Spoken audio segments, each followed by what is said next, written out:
You know, there's only so many ways you can read, damn, that's a lot of words, and I ain't reading all that, before you kind of want to read all that.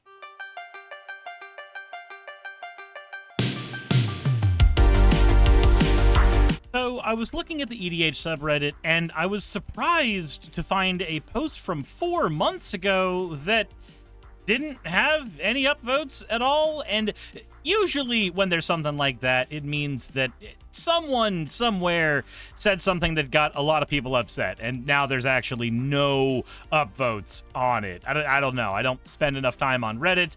Maybe that's my problem. Maybe that's a personal triumph or a personal failure. I'm unsure which one, but we're going to be looking at it anyway to see what's going on here, because I'm just kind of curious. So this is from user Chris2580. I know, or 25,080. I don't give a shit. Numbers are numbers. And the discussion says simple and to the point. And okay, so before I get any further in here, you may not understand what simple and to the point is just by looking at this. Just saying. Anyway, Commander was never supposed to be a cash cow or the face of the game, let alone never was or is supposed to be a casual format. Hell, it was created to be played by level 4 judges. Okay, so let's go ahead and talk about what this part is. Technically, this is called an appeal to tradition fallacy. The idea that you've used a historical reference to a tradition, or how something was formed, either in general or specific, as evidence that that is how things should be going forward. So, for instance, someone would say, Commander didn't begin as X, so why is it now Y? And you just kind of look at them and go, it doesn't matter how Commander began. You should be having a conversation about what Commander is right now and why that is or isn't a good thing. That how the format was founded is not actually part of the conversation. Not really. Then it goes on to say it was supposed to be a format that allowed players to mess around with cards that normally couldn't see play with one another. Sure, you can play your weird janky Griffin tribal deck, but even then the point wasn't supposed to be if you're playing a bad deck, then I must play a bad deck. Okay, so let's go ahead and get one thing out of the way. What is Commander? Well, ultimately, it is a casual format of Magic. It is a casual format because we have systems in place to allow players to play the decks that play well with one another. Now, if you, as a player of Magic the Gathering, do not wish to play with other players, then you have a lot of options in order to do so. And I don't know, it just feels to me like when we have competitive 60-card Magic, the idea is you and I are going to play at our best, unless we are playing at a kitchen table. We are going to play our best, our strongest, whatever we have. Magic the Gathering's Commander format, classically, has been an outlet for that. Now, whether it should always be an outlet for that is not something I am trying to defend. In fact, actually, we don't have to live in a world where Commander is always the casual place to play Magic. That's why Bracket 4 and 5 exist. CEDH exists to give players the outlet where they can play Magic no holds barred at maximum power. Speaking of the bracket system, they go on to say, with the new bracket system, it is written perfectly clear that it is not okay to have a consistent deck. That is why fast mana and tutors, things that help decks, are considered game changers. The Rule Committee and now WotC are trying to demean players for simply building well-made decks, even if the game plan is bad or derpy like Griffin's, but with all the fast mana and tutors allowed so that it can at least be function. This is a lot of run-on comments. Holy shit. Now that's seen as bad if someone shows up with a precon, most of which are now 3s, despite not having any game changers for the most part. Okay, so run-on sentences aside, because I'm not going to go through like how to write this sentence in a way that is readable, because you have at least 5 sentences here that are all running onto one another. But let's go ahead and break down what's kind of being said here. So issue number 1, the new bracket system, the point is to not have a functional deck. Well, this was written 4 months ago, so let's look at the bracket system as it was introduced. So this is the February announcement for the bracket system. Now, bear in mind, before this, we had a power level system where every deck was a 7. The new bracket system gives us some better goalposts to look at. But it's super interesting to me that with all this text, all of this shit written about the bracket system, all of it, this seems to be the only thing players ever looked at. It was either that or the list of game changers. These 2 things seem to be what players focused on. They never read any of this. And even at my shop, there are players who have very strong opinions about the bracket system. But if you ask them, hey, have you read what Gavin Verhey wrote about the brackets? Have you read the rationale behind them? And the answer almost always is no. No? How? That's like having a strong opinion about a movie that you haven't fucking watched. That's like having a strong opinion about a book that you've never actually read. It doesn't make any sense to me. I don't get it. I understand we're all nerds. We're gonna have strong opinions about things. It's what makes us who we are in this community. We love the things we love, and we're very passionate about that, and there's nothing wrong with that.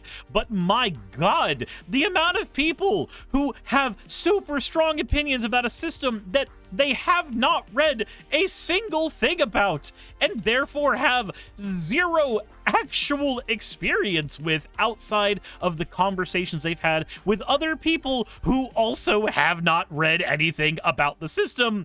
It's baffling to me. It's insane to me. I don't get it.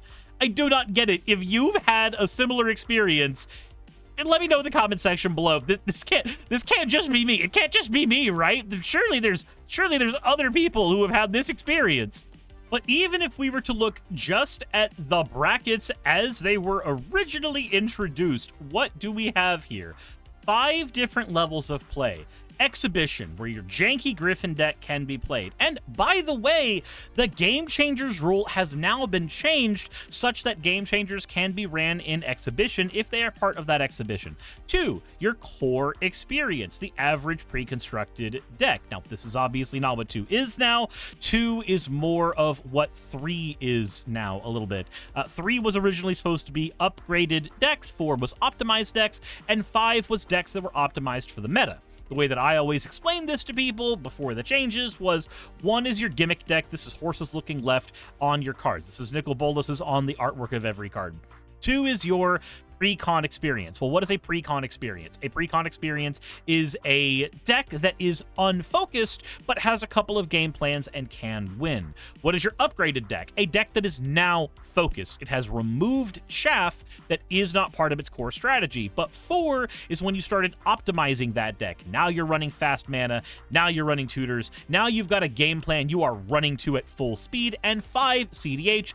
Now you've got a game plan you're running to at full speed, and you've taken into account that there are other decks at the table that will also have things in them that you need to account for. This is why things like Blue Farm are now running wild in CDH, because when you take a look at the meta, you can do Blue Farm way easier now and just have a deck that runs away with things. But anyway, I digress. I don't play CDH. I know CDH stuff from listening to friends talk about CDH. I'm not going to harp so much on a format that I do not personally play.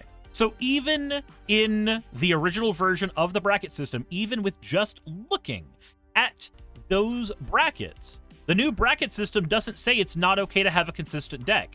If you want a consistent deck, then you are looking at the upper echelon of tier 4 and then everything 3 and above. Just based on the graphic alone, not even reading everything else in Gavin's article, that's perfectly clear. Then the rules committee and now WotC are trying to demean players for simply building well-made decks. Where? Where? Where is that happening? Where in the entirety of this article is there any way to demean players? What I'm seeing here is something completely different. So prior to this article, with just the rules committee, we did not have any official word from WotC about CEDH. CEDH was ignoring Rule 0 for Magic the Gathering players and nothing more. Nothing else but just that. Now though, we have a full-on understanding from WotC that CEDH is its own thing. It's its own game format that players play within the greater idea of Commander. Commander is all of this. Commander is your gimmick decks. Commander is your unfocused decks. Commander is your focused decks. Commander is your optimized decks. Commander is your CEDH decks. None of it is not Commander. All of it is Commander. But you might find yourself in different subcategories of Commander. I think that's fine. Even if the game plan is bad or derpy like Griffins with all the fast mana and tutors allowed so that it can at least be functional. All right, so here's the thing. I think that anybody with this opinion right here, is not good at building decks. I am not saying that, Chris. I am not saying that to demean you, though based on what's written in the article, maybe you feel like you are being demeaned. If anybody criticizes what you're saying at all, I don't know what's going to be going on there. But for me, when I'm looking at this is the opinion of somebody who does not know how to build a good deck. If the only thing you can do is rely on the most well-known, most mana-efficient cards in Magic the Gathering to make your deck function, then you are not a well-rounded deck builder. You may know how to use powerful cards, but that's not the same thing as being a well-rounded deck builder. If you wanted to learn how to be a well-rounded deck builder, then I would suggest playing some Draft. Go play some Draft, not Cube, Draft. Because a lot of times with Cube, players do tend to put more powerful cards in their Cube, and you don't learn the same lessons. At least that's my personal opinion. If you want to figure out how to be a better deck builder, then you put yourself in an environment where you have limited resources and you will learn how to build better decks with those limited resources. So when you say, even if the game plan is bad, but you at least have fast mana and tutors so that it can at least be functional, I feel like you're ignoring the fact that 2-mana mana rocks exist at every color. You're ignoring the fact that cards like Wild Growth and Llanowar Elves exist that can be ran in multiple different variations of a Griffin strategy. Like, you're ignoring so many basic, obvious cards that are available in the game that you love. Now saying, now that's seen as bad if someone shows up with a precon, most of which are now 3s, despite not having any game changers for the most part. Okay, so is the problem that precons are built well? Because, like, I think that's... I don't know. There's not enough here to figure out what your actual opinion is on that.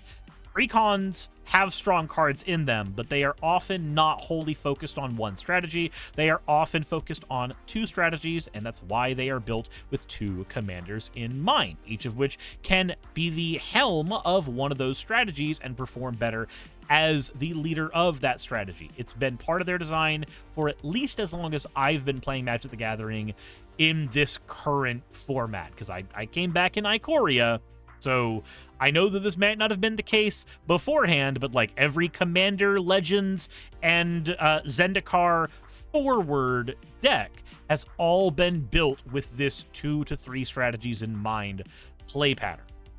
Okay, so now we have, I love this format, I do. Do you?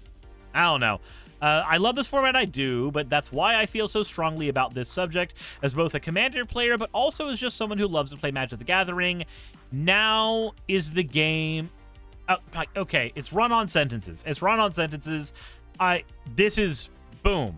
This is your period, and this should be capitalized, so it's... Now, is the game dying?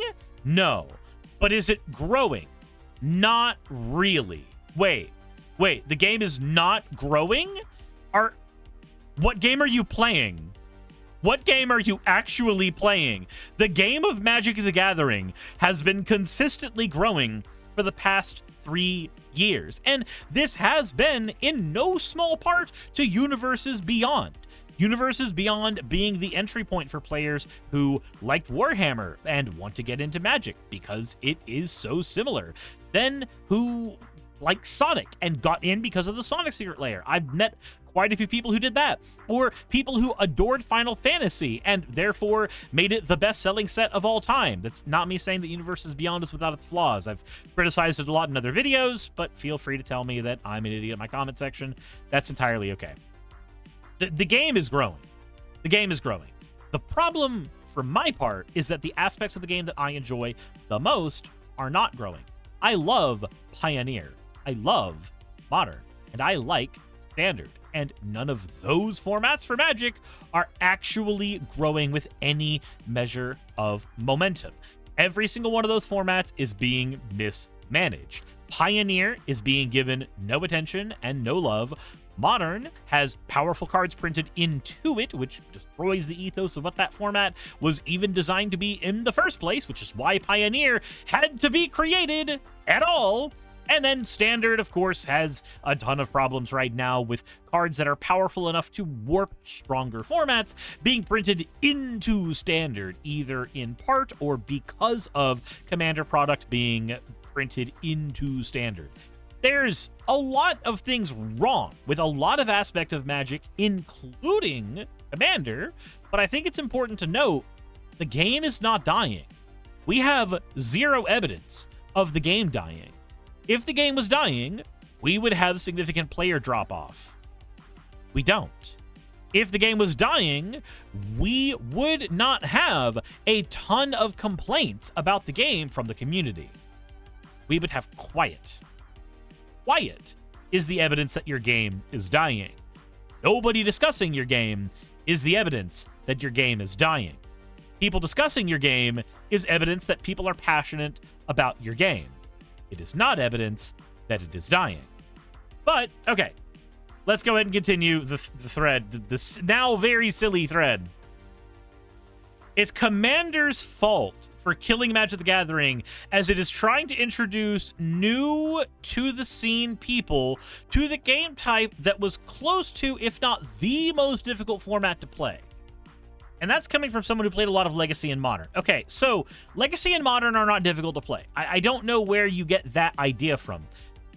Legacy and Modern are simpler than Commander, because those formats, or I mean, obviously they are similar to the Commander. Me and the OP agree with that. But those formats have fewer cards that have to be considered. They technically have as many cards as Commander or close to, but only a handful of those cards are meta relevant, and therefore only a handful of those cards need to be considered when building your decks. They are mechanically identical to Commander. Now, is Commander the worst way to onboard somebody into Magic? Yes, I actually agree with you. I actually 100% agree with you. But Commander is growing as a format despite that, and that's crazy. That should be considered a crazy thing. The fact that the most obtuse, problematic, politically laced version of Magic the Gathering is the one that more players want to play, that in and of itself is baffling. I agree, but again, Commander is harder to onboard people onto because it has more stuff to deal with, but in some cases, it's actually a little easier to do some of that onboarding because it is a more casual format. Like, I feel like ignoring the fact that you can buy a precon and just play in a game of Commander and play competently, I think that ignoring that completely ignores how good of an onboarding game it can be. Again, mechanically, it is harder. And politically, it is harder because you have to learn how to communicate with people. And finding games is technically harder because you need more people. But the reality is, more people are playing Commander, and it's easier to get people into a game where people are actually playing it. Anyway, let's continue here.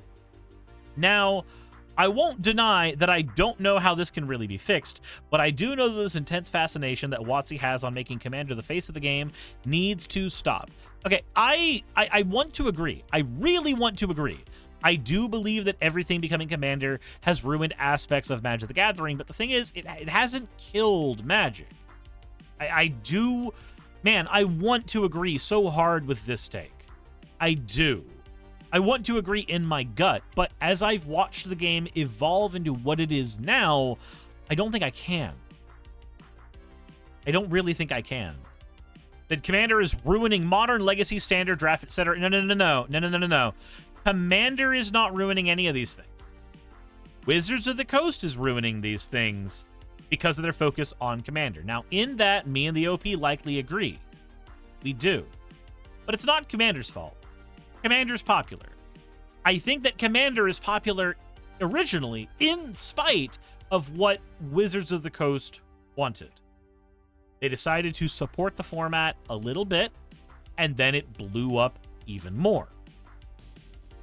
I think that Wizards of the Coast can very easily make the other formats more approachable, and we'll talk about how to do that here in a second. Goes on to say that this also doesn't take into consideration the types of Commander players that also degrade the integrity of the game. Degrade the integrity of the game. What the hell does that mean? That's a whole different rant? No, I need to hear that rant. I need to know who the wrong kinds of Commander players are so that I can find them and maybe play games with them and figure out why the hell you have a problem with them. TLDR, Magic isn't dying. Wait, but you said earlier it is. Hold on. Okay, so you said, is the game dying? No, but is it growing? Not really. Okay, so if a game isn't growing, it is dying. Because games will always have drop-off. They always will. It's just how games function. Games always have drop-off. If they do not have new players coming in, ergo growing the game, then the game is in the process of dying. It's just how games work in general. That's how anything works in general. You either get new fans in, or the old fans leave or age out, literally die.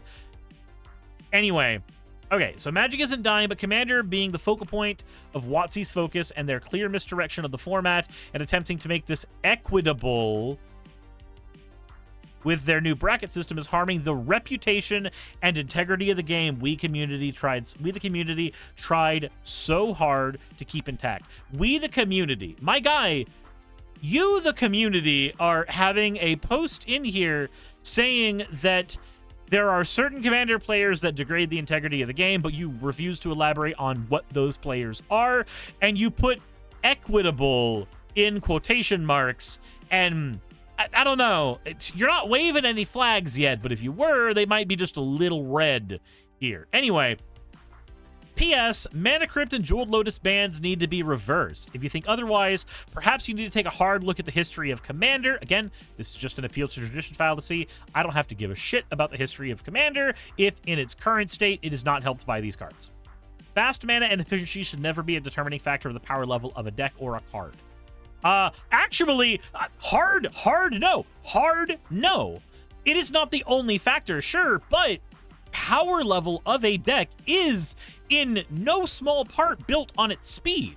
If a deck wins on turn 2, that is a strong deck. That is how a game with a timed turn system works, my guy. Saying that fast mana should not be a thing you look at is ignoring the forest because you really like the trees. That's insane words to me.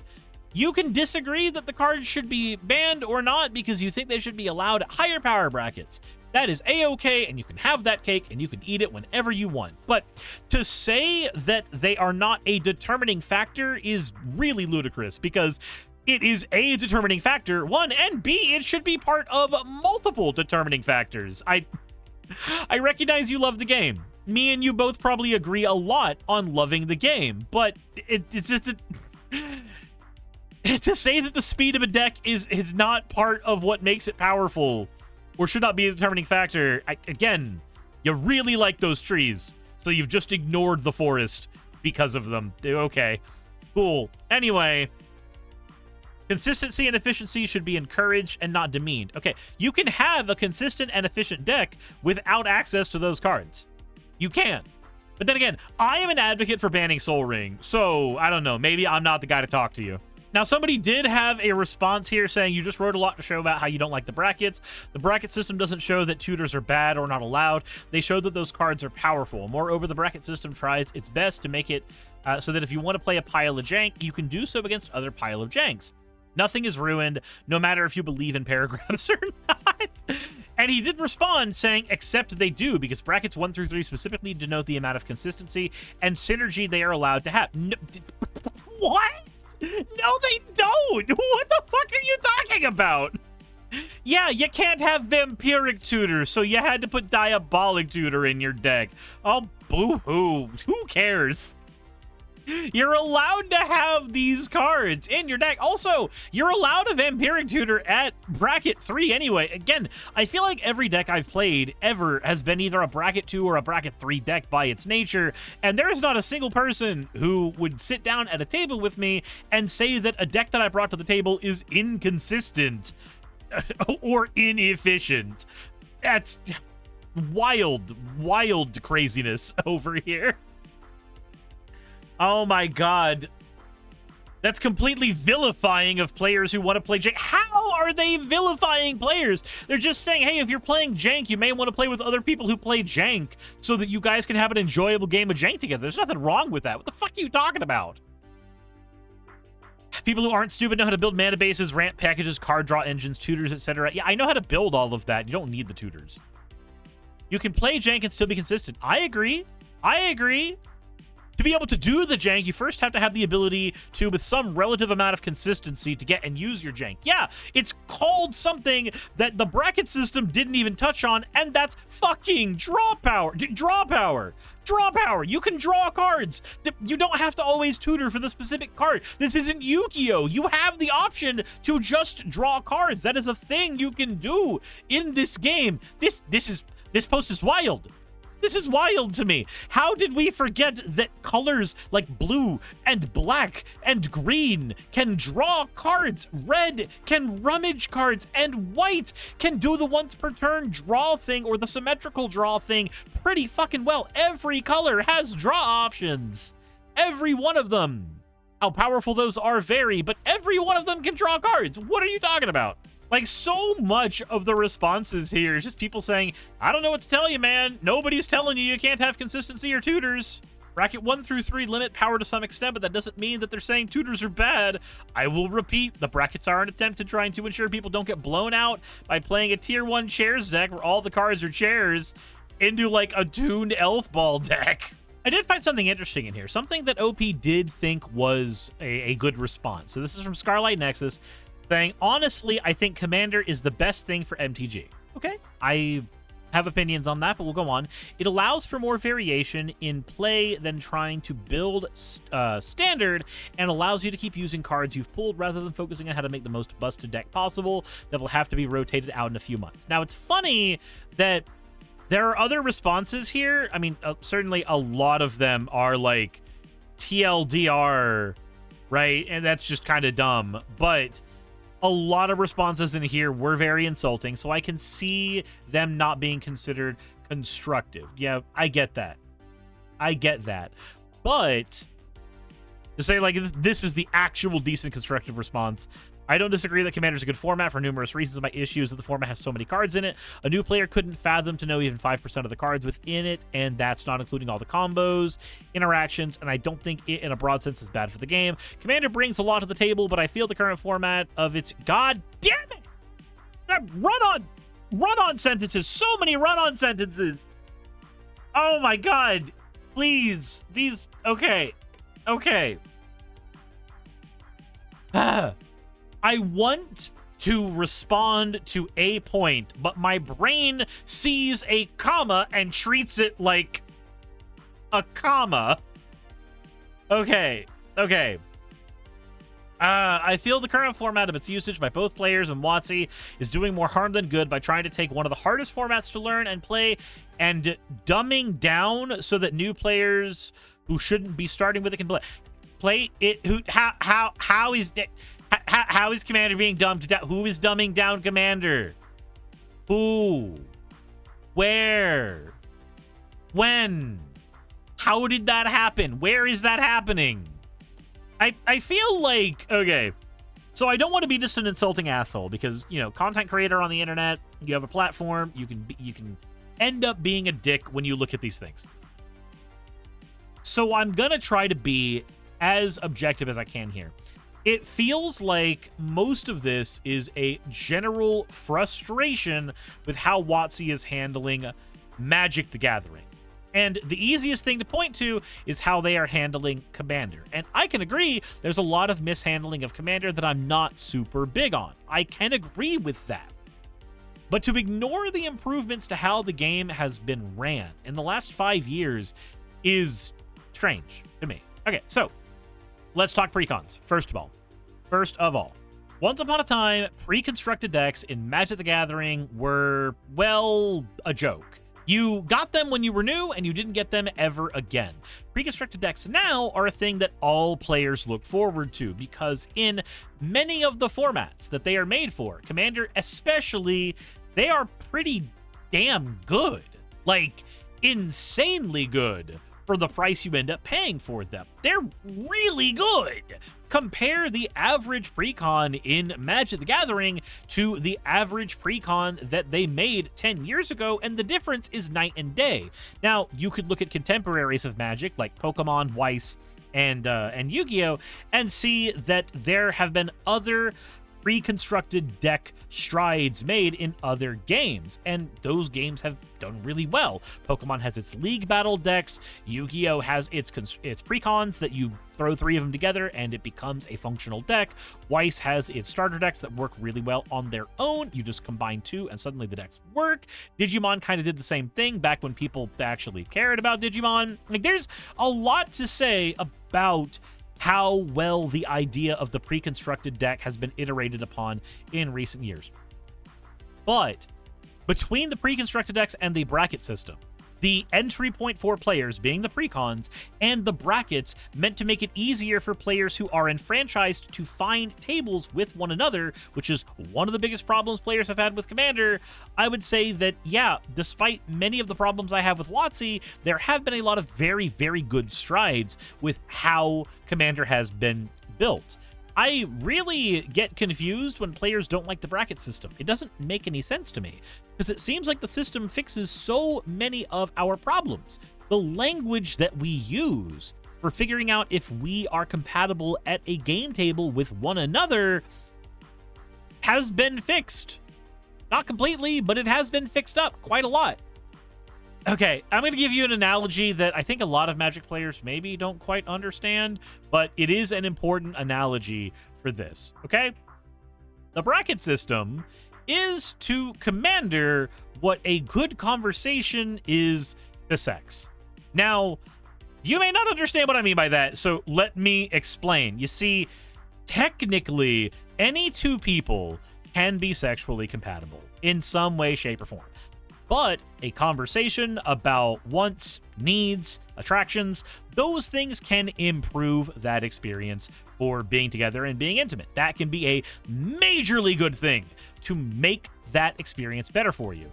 Technically, any 2 Commander decks are compatible to play with one another, but a good conversation can be had that can make that play experience way better for everyone at the table. The bracket system simply gives us more language to use for that. The bracket system can easily be a thing you straight up ignore for Magic the Gathering. That's how it works. If I sit down and somebody says, I don't want to give a shit about brackets, I know that that's a table I can either have a different conversation with or I can leave. Easy as that. That's very, very simple. Very easy. Much like if there's somebody who you want to be intimate with and that person says a bunch of really red flaggy stuff that makes you feel like maybe that's going to be an unsafe encounter, you can now leave. You can be gone. You can determine that this is not an encounter you wish to engage in. And I think that's okay. I think that's entirely fine. I think the bracket system is all right. Ultimately, most of this post seems to be a general frustration with the format of Commander, and as an extension, a general frustration with handling of Magic the Gathering by WotC. And I think we can all agree, all of us have a ton of problems with how Wizards of the Coast is handling things going forward. So I said earlier that we would talk about how you could improve Magic the Gathering's onboarding for other formats to make those formats have a little more life. Okay, how would we do that? Well, put very simply, precons. I think precons are the way forward. I really do. And Standard is getting 2 precons soon.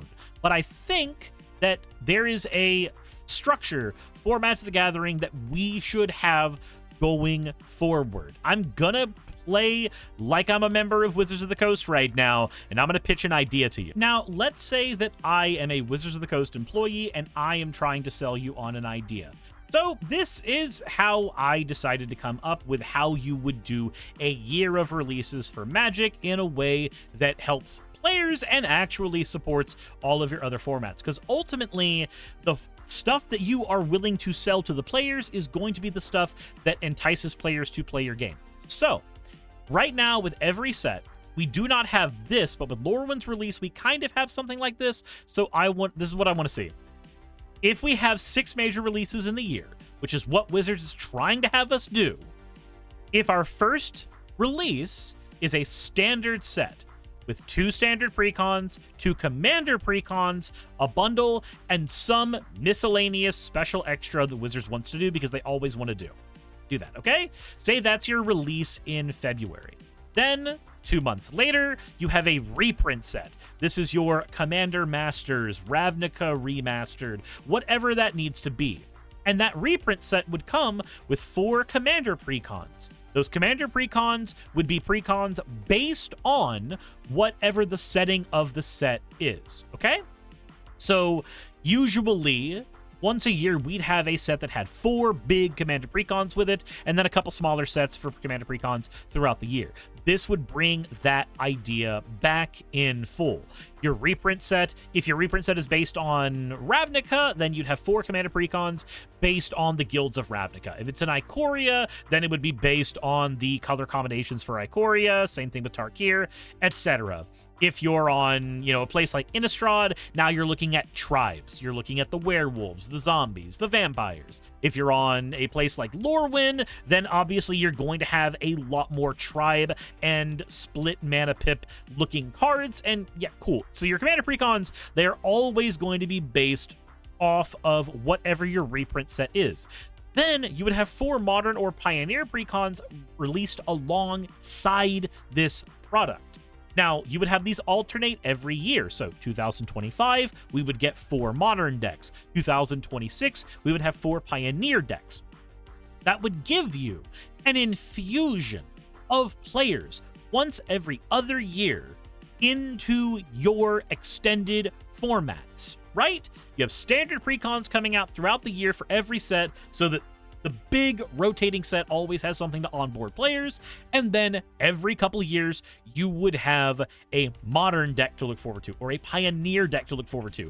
Wizards hit it out of the park with the older pioneer decks with just a few rough edges. The Lotus Field deck, perfect. The Humans deck, honestly executed really well. You could just cut out one of the colors and the deck was basically perfect. The Is It Phoenix deck, probably the worst of the entire bunch, but once you got another couple Phoenixes, the deck suddenly became functional. Wild. Then you would have a starter collection with this set. Now, this would be based off of the starter collection that we got for Foundations. If you remember the starter collection for Foundations, that was a set of cards that gave you play sets of multiple cards and a ton of other things in either 1-ofs, 2-ofs, or 3-ofs to give you a base to build a lot of decks around. I want that printed once a fucking year. Then a bundle associated with the reprint set, and then 2 miscellaneous extras to extend the longevity of that set. That could be like a scene thing or whatever Wizards can cook up, right? It's a toy company. They can find something. Then your release in the middle of the year, that's going to be a standard set again. You'll have another standard set in the middle of the year.